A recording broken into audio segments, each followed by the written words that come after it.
This show for us, it is a really big show. What defines a prop for us probably is a little bit stretched in the show, beyond the norm. Typically it would be a handheld prop on stage that an actor will perform with, a piece of furniture or some set dressing. With this show there are a lot of techniques that wardrobe are required to produce that we're helping with. Same with scenery. There's a lot of sculptural pieces that involve clear cast resins, and with wardrobe there's a lot of carbon fibre, masks and headpieces that we're having to develop with them. So there's a big crossover between all three departments on this show. Every time we build any show we have to bear in mind the different venues that it's going to go to, and this show is one of the more challenging, to do with the amount of props, scenery and performers in large costumes that have all got to fit backstage at the same time. And yeah, there are certain things that we have to make sure we do to enable that to happen, and right from the start when we're building some of the larger puppets we're straight away thinking about how they'll be stored, where they'll be positioned backstage, how people can manoeuvre past them. Yeah, the scale and range of the puppets in the show, it is quite varied. There are some very small, intimate hand puppets that are operated by the dancers, very closely and around the performers. Some little silk-covered, wire-framed birds, which are beautifully hand-painted.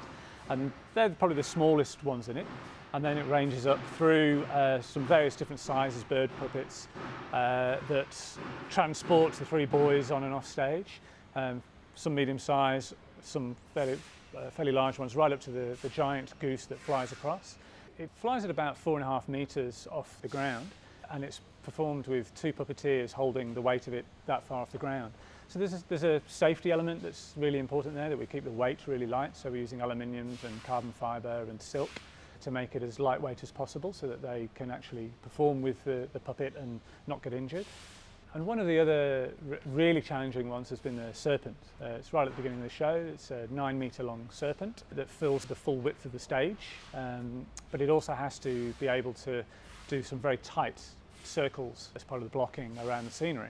And to get something of that length to do a 2.5-meter turning circle is actually quite a challenge. So we've been working very carefully on that to make sure it's capable of doing what the directors will need it to do. And then there are 5 polar bears, the tallest of which is about 3.5 meters, and they fill the stage with their presence. They're fantastic. I think the biggest enjoyment for me on a show like this is figuring out the challenges of working in a way that's very specific to a designer like Julia Taymor. She's got a very clear vision of what she wants in her puppets, and that shows through in all of her productions that she designs. It's been a pleasure to work on something where we've actually already got an aesthetic that's established that we are trying to copy whilst making it work in our space. And balancing those two things together I think has been a challenge for the entire props team on this show. And yeah, it's good fun when you're putting all of your heads together to make a show like this work with those parameters.